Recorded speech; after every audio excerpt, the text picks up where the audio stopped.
Are you excited for the Derwent 150 Chromaflow colored pencils? I feel like a lot of you are because I went to Creativation last year or earlier this year, and a lot of you guys commented on these pencils specifically. So what is with these pencils? Back in the day, I think it was two or 3 years ago, I think was kind of the first time we heard about them. They introduced them that year. They had them in packs of 12 and 24.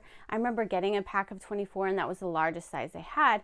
And then the next year they had a 72 set, and then the next year they had the 150 set. They have been growing in popularity widely since then, and now we have 150 colors. Here is the Derwent Chromaflow 150. There's 150 colors in here. They're all in plastic, so we're going to take this plastic off. I'm so excited. You guys are so excited for these. This is the largest set of Derwent colored pencils there are. I will say these are not all Lightfast per se. There's Lightfast ratings, and when I put this on the website, I will put the Lightfast ratings with those. But these are really cool for what you get. So you get 3 trays, I think, of colored pencils. And they're just like the plastic ones. This is pretty normal fare. But you can pick them up like this. To get the pencils out, you just do this kind of thing. So let's look at the colored pencil. I can smell the wood right away. So it says Derwent Chromaflow, made in England. Has the name of the color plus the number, and it has the color on the end of it right here. And then this is what it looks like. So the barrels are a little bit smaller than the Inktense and the Lightfast, but these are the Chromaflow. So many colors. So a couple years ago they had 75, and now they've doubled the amount of colors. So our swatch chart today, these go in order. So I just put them in order with the yellow starting first, and we're going to go through the order that they came in. So that way it's a little bit easier to swatch them for you guys to find them. I'm going to go through these super fast, and I think I'm going to make a members only video, and it's going to have all of the swatches and everything I talked about while I was doing it, but it does take like half an hour, and I really want to make sure that the videos are more about the colors and the supplies and everything than just the actual swatching, which I know you guys like the swatching too. So we'll have to see if there's like a good balance. I think breaking them up into 2 different videos will help. So that way, if you just want to watch the swatches, you can subscribe to that. Or if you want to watch the whole process and what the pencils are like, you won't get bogged down on the swatches. So I'm going through all of these, and they're looking really good. I'm trying to do the light to dark, and you can really see that some of these darker colors, you can't see the color as well. It looks almost black on a lot of these colors. But there is a secret that we're going to do later on that kind of brings out some of those colors. But these are so pretty, and I was impressed with this set. There wasn't a lot of duplicate per se colors in here, because the worst thing about buying a huge set is getting duplicate colors. You're like, why did I just spend all that money just to get a color that was about the same as the other color? But it looks like there's a lot of really good different colors, and they lay down really pretty here, and I think there's a really good selection of colors. I was able to get some information from Derwent on these colored pencils, like some of their rubrics that they use to like compare them to their other pencils. We're going to talk about that. The rubric they gave on these pencils are blendable 5 out of 5, erasable 4 out of 5, color intensity 5 out of 5, layering 4 out of 5, and point strength 4 out of 5. One of the things about these pencils is they're velvety smooth, and they lay down a lot of color, which was some of the problems with one of the pencils, Academy, which was their lower tier pencil before, that it was really hard to use and it didn't lay down a lot of pigment. So they improved it vastly with the invention of this pencil. The Lightfast ratings on these are okay. They said they're 88%, which I'm not sure if like 88% of them are, or they're like at a rating about 8%. Like when I went on their website, and I'll put this on the color chart. So I have a color chart that we're going to go through today that you can purchase, and I'll put the Lightfast rating next to each color. So when you get it and you're trying to figure out which pencils to use, you'll easily be able to see which ones are Lightfast. Here's the chart with the Lightfastness on it. So if you get this, you'll get all the Lightfast numbers on there, and it's on a wool scale. So the 1 is the worst and the 8 is the best. And we see that there's not a ton under, I think it was 5. So I did 4 and under are like the worst ones. And a majority of them are 7, 8. So if there's ones, if you're really worried about Lightfastness, I would definitely use the ones that have like the 7 and 8 for all your artwork. Let's look at some of them that were some of the lighter ones. So we see a lot of these pinks were all in this bad Lightfastness range. And then this one was an 8 because it is super dark. So usually the more darker color, the more Lightfast it is. But we can see this one is more Lightfast than these two, which is interesting. Okay, and then we go down to this row right here, and up to here is, actually, if we go up to this row, these are all not Lightfast, and then these ones are not as much, and these ones are not as much. And then this one right here, and then 1130, and then 1310, which is all lighter colors, 2140, whereas 2150 and 2160. Oh, and then 2180 is also not as Lightfast, but a majority of them are. So definitely use this chart if you are looking for Lightfastness, and I will have this on my website also.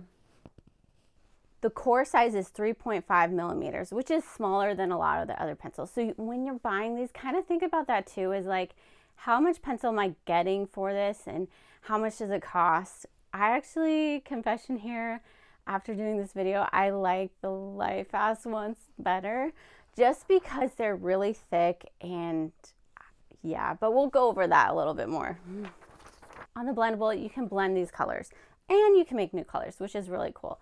I did use the blender and the burnisher that Derwent makes, and it totally changed the color. So this is what I noticed with the Lightfast also. Like on the light colors, it really doesn't do that much, the burnisher and the blender. It kind of just like, because they're so light anyway, it doesn't really matter. But on these darker colors, sometimes like it'll change the color. So on the super, super dark colors, I noticed like the green or the purple popping out instead of looking super, super dark, almost black. And I also noticed that some of the oranges kind of turned a little bit yellow. So these 3 right here, they all look like the same color when you use the blender, but when you use like them by themselves, they are 3 distinct colors.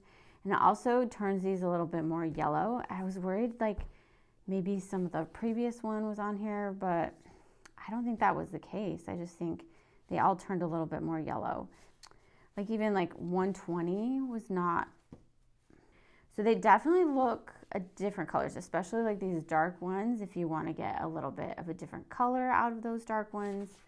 Especially this one is really pretty down here where were some of these darker ones. You get like a mossy color here, a little bit brighter green on the 1740.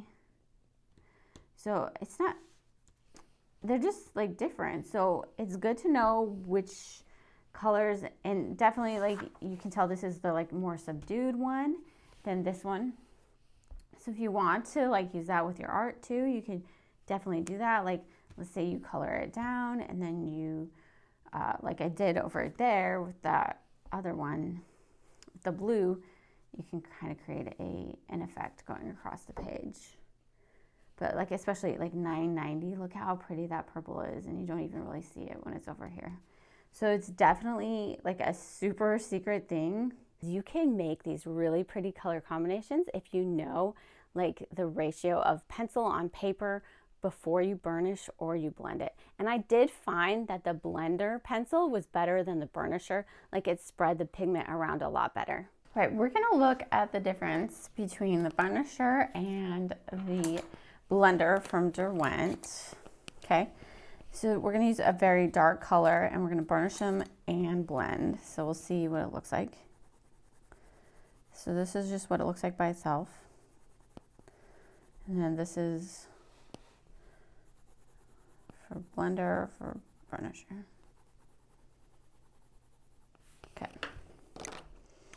So let's do the burnisher first. It's going to do like circular motions. So kind of get like a little bit of red out of this color. But you can see some of the pigment kind of stayed in place, if that makes sense. So this is the blender. We can also try the Caran d'Ache one too, see if that one is any better. But you see how we're like actually moving the pigment around with this one? I feel like you get a much better evenness with that one. So let's try it with the Caran d'Ache one too, so we can determine which one to use. So this is with the Caran d'Ache blender, which I love. Probably need it. So this one, we get a much darker one. Do you see that? So interesting how we get 3 different ways. I definitely like this one or this one. They said to do light pressure when blending and elliptical strokes, and then I started to do harder blending at the end to get that, you know, all the crevices and everything. So I'm going to go really fast through some of these blending things because blending does take a while. So on the left, I am trying to do like 4 colors into one, and on the right, I just did a little bit, but we're not going to focus on the one on the right. But the one on the left, I think the greens are going together really well, and the blues go together really well. I need to work on that, like in between phase with the blue to the green, I think a little bit, but you know, practice makes everything perfect, right?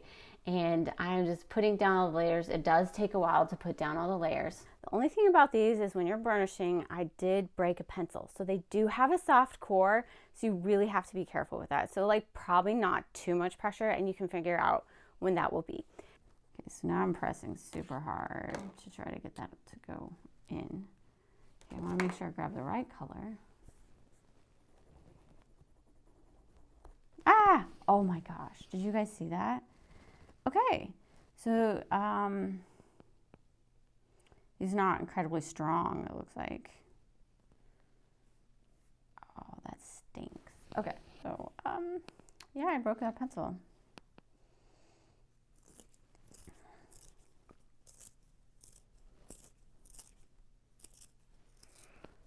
Won't be the last pencil I break, probably. It broke off again. Okay, so I think they said don't use this one if it breaks off. I think this one's a tad bigger. Oh my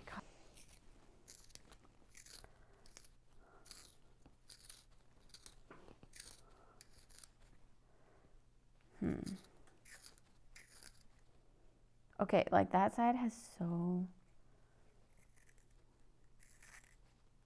Okay, that one's so super duper sharp now. After I've sharpened my pencil, it's now sharp and hopefully it'll work better. Getting those layers down, so that light green to the dark green, making sure that transition is smooth. I think it's looking pretty good, and so I'm using the blender pencil from earlier and then a little bit lighter up there.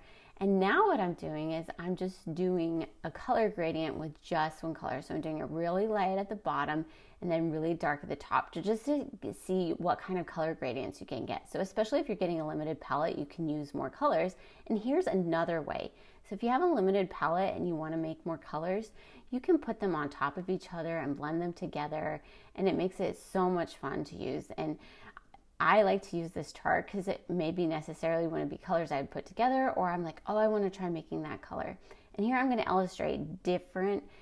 If you put a different amount of pigment on the page, you can even achieve even more different results with different colors. So try to experiment with that in blending. They also gave the tip that you need enough pigment on the paper to blend. So if you don't put enough pigment on there, it won't blend. And then they said you can use a white pencil to blend, but this will make it more pastel. But that's a given. I'm like, isn't that basic color theory? I'm like, I guess I just have to tell people in case they're like, oh, my colors got all different. It does say on the website, use blender tools and burnish pencils to maximize the suburb blending properties and smooth texture of Chromaflow. It's also interesting that they don't mention that it brings out the color also. They had like this chart next to the colored pencils on their website about tips with these colored pencils. And one of them was that they have to be really sharp to use, which I don't know if I love, because then you have to like always sharpen the pencil. And I sharpened one of them and it went down quite a lot. So if I always had to keep these sharp, I could see running out of like certain colors super fast. And then I would have to like These are a wax-based colored pencils compared to the Lightfast, which is oil-based. So that's kind of like the difference between Prismacolor and Faber-Castell. Prismacolor is the wax-based and Faber-Castell is going to be your oil-based, and they're a lot more Lightfast than the other ones. So you kind of get this trade-off with the pencils. Like you get this really velvety smooth, almost like a crayon, because that's what they use in crayons. But you get the trade-off of that, you know, your Lightfast might not be as good, and they're a lot softer. Because they are wax-based, there is a possibility of wax bloom. And wax bloom, I've seen this on crayons before, is when the wax kind of separates from the pigment and you kind of see a white space on top of like either your artwork or on the actual pencil itself. And this is made worse with humidity or if the pencil is laid down too much, so you get too much wax on it. And that's another reason they say not to use the pencil like when it's dull, because you might use more wax from it. So I think it's so you get this consistent flow, because the pencil is really a mixture of different substances. And I guess if the pencil isn't sharpened, you'll get more wax than you will the pigment. And the last thing they say is that it can be used with polymer erasers, which the erasability 4 out of 5. So that's interesting. They're erasable also. My husband just happened to have this Derwent electric eraser. So we're going to see. This is perfect. This is various levels of finish. We'll see how good the eraser is. So we're going to try it on a few of them. So you turn it on this way. Oh, okay. So you like put it down and then you erase. So let's try it. I mean, it looks like it kind of erased a little bit. Okay. There's definitely like eraser chunks on the thing. So that's about how good as that one gets. Okay, let's try this one, like on this side. Oh, that's pretty good, considering it was on there. So you still see a little pigment on the page. So that's, but yeah, these things don't want to come off. It's gonna get everywhere. Okay. I need a brush. I think he has a brush, but that's pretty cool that it does that.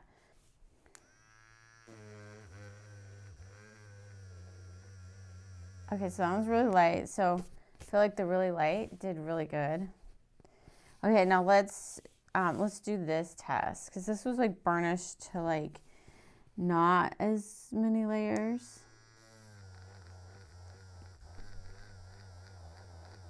I mean, it really does erase. Not like a ton. I have another eraser here. So this one is actually like from Tombow. It's like a sand eraser. It actually takes away the page. Oh my gosh, that one does not. Yeah, that one just smears it. So no.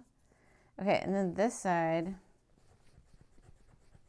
Yeah, not as good. So I would definitely recommend the Derwent eraser. If you want to erase, if you want to smear things, use that other one. This is really cool. It does leave a big mark, but, and then I don't know what this was. But you can, it's light marks. So definitely lighter marks if you want to come in and like do stuff beforehand, you could do it. With that. So you can see, and you could create cool effects with this one. But it did erase a significant chunk of that. And then this one erased. So yeah, definitely get this eraser to use with these pencils. Let's compare these to the other pencils. Derwent makes a ton of pencils. They have their graphic tint, their academy, their artist, their pro color, their Lightfast, their Inktense, charcoal, drawing, watercolor, color soft. They have so many different colored pencils. And sometimes I'm like, do they really need all those colored pencils? I don't think so.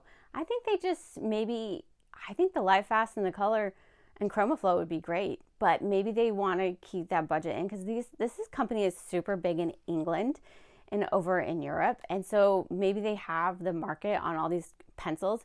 And so if they were to take out some of their lower quality colored pencils, like the Pro Color, if you don't want to use the Lightfast, like they're cheaper, so maybe that's why they keep so many of those around. But I'll do a whole video comparing all of these colored pencils at one point. So these pencils are softer than Pro Color. Pro Color are for detail work, point strength, and wider, and their wider core. Color Soft, the laydown of the Color Soft is more rapid due to the wider core. The Chromaflow does have a smaller core. The Lightfast are larger, and it's a stronger pencil core. 100% Lightfast with soft and creamy texture. Lightfast is oil-based and can achieve paint-like effects. And the Academy, the laydown and vibrancy is better with the Chromaflow. The last swatches that I did were on black paper, and I didn't know if these were going to be good on black paper because they don't really advertise that they're good on black paper. I saw it maybe once mentioned because I think not all of them are good on black paper. So I don't want to say, oh, black paper pencils, and then like, you know, 10, 20% of them don't work, but a lot of them did. So these pencils are a lot better than the Faber-Castell Black Edition that I have reviewed a little bit ago. So definitely use these on black paper because they're so great. Their opacity is excellent. You can see they do really well on the black paper. They do have some that don't show up as well, and I'm thinking that's probably why they don't advertise them, but I would say probably like only 10% of them don't show up, and the rest, the 90% do. So they are really good on black paper, which you wouldn't necessarily think because they don't advertise. I wanted to do a coloring page with this, and I just saw Wicked, and I loved the movie. I thought it was great. And so I was like, let's do a Wicked coloring book. And here I am picking out all the colors, using my charts, seeing what I think will go well together. And because we have 150 colors, there are a lot of choices. And I tried to make it similar to the book and what the book colors were on the outside, just so it would go together a little bit, because I liked that color palette a lot. And I always like make a copy of the pages, and then if I wanted to, I could go and I'm like, okay, I really like how this one turned out. I could go back and I could color it the same. But my hand, let me tell you, my hand was hurting during this, and like I had done so much at this point. You didn't see as much, but it was like 3 hours of just intense pencil work. But I like to use different shades, and so I pulled in some different shades, and I also use different pressures. We use the blender a little bit. We use the white in here, just so we can get a lot of different gradients, because if you're using 1 or 2 pencils, it's nice to have that different, just give it a little bit of depth. So now I'm doing the vine. I'm going to do a little bit darker on the left and a little bit lighter on the right when I get to it, because it kind of, you know, it just creates like, oh, the real life is that way. It's not all one color all the time. So creating this depth with different colors is fun. And my hand was done. I wanted to do more of this page, but I was like, I think I'm just going to be able to do the welcome and the flowers on it. Maybe one day I'll finish the rest. So we have the welcome done. And I really don't think I'm going to do the rest. Like, it'd be really cute to do the 2 ahs right here. But I really tried to keep like with the theme of the book, like see how they had the blues and the gold in there, and I put the yellow in because I like yellow. And yeah, so we could do all of these things, and maybe another day I'll finish this. But today my hand hurts because I've been at this color pencil thing for a few hours, and we still have more to do. So we're gonna give it a rest for right now. Actually, I'm gonna, oh no, this doesn't, so you'll notice that this is the rough side of this paper, and this is the smooth. So when you print it, you're gonna want to print it that way. What did you think of the Derwent 150 colored pencils? I was very impressed by them. I think for the price point, they range anywhere from like 125 to 150 in the US. They're different in Canada and in England. But for that price point, they were a lot of pencils, a good price. So if you are getting someone a set of colored pencils, and they're a beginner, I would definitely get these pencils. You could also get Prismacolor, and we'll do an in-depth look at those and kind of compare the two. But I feel like these are very similar, and it would be good to get them, either one of them, for someone. Let me know what you guys think of these colored pencils. I hope you have a great day, and we'll